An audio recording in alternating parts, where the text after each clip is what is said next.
To this day, it's been 40 years. Deacon Gabriel Agudelo-Perdomo has been on a journey to the priesthood for 4 decades. On Saturday, his dream will be realized at his ordination. His first experience with faith was common. It started with his family in a small town outside of Medellin, Colombia. I would look at pictures of our mother and I would say to my father, "Is she really that beautiful?" And he would talk to me about the Virgin Mary, and that is how my faith started. But Gabriel's life has been anything but ordinary. His closeness to Mary carried him through childhood to his young adult years when living in Colombia wasn't easy. Gabriel's family quickly fell victim to a guerrilla state. When the guerrillas started to extort my father, he had to close the business he had for 35 years because of the threat. Sacrificing his youth, Gabriel became the provider in his family. Eventually, his parents were run out of Colombia. But Gabriel, who was already pursuing a religious life, could not abandon his country, which was falling deeper into a violent drug war at the hands of Medellin cartel boss Pablo Escobar.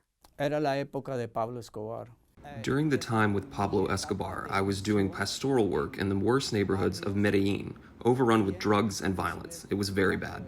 It wasn't until Escobar was killed in 1993 that Gabriel was able to pursue his vocation freely. But it would still be a long road to the Brooklyn Diocese. I spent 5 years with the Jesuits, then I studied finances at university for 7 years, then entered a Benedictine monastery, and then I went to another monastic order in Colombia before entering the seminary. Gabriel's priesthood became a reality when Bishop Nicholas DiMarzio received his biography.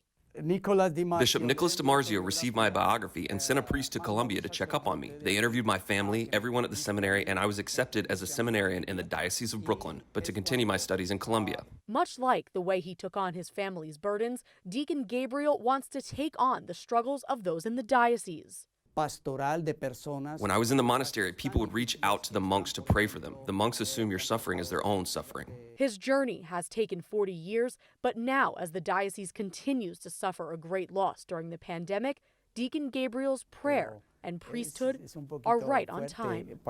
Jessica Easthope, Currents News.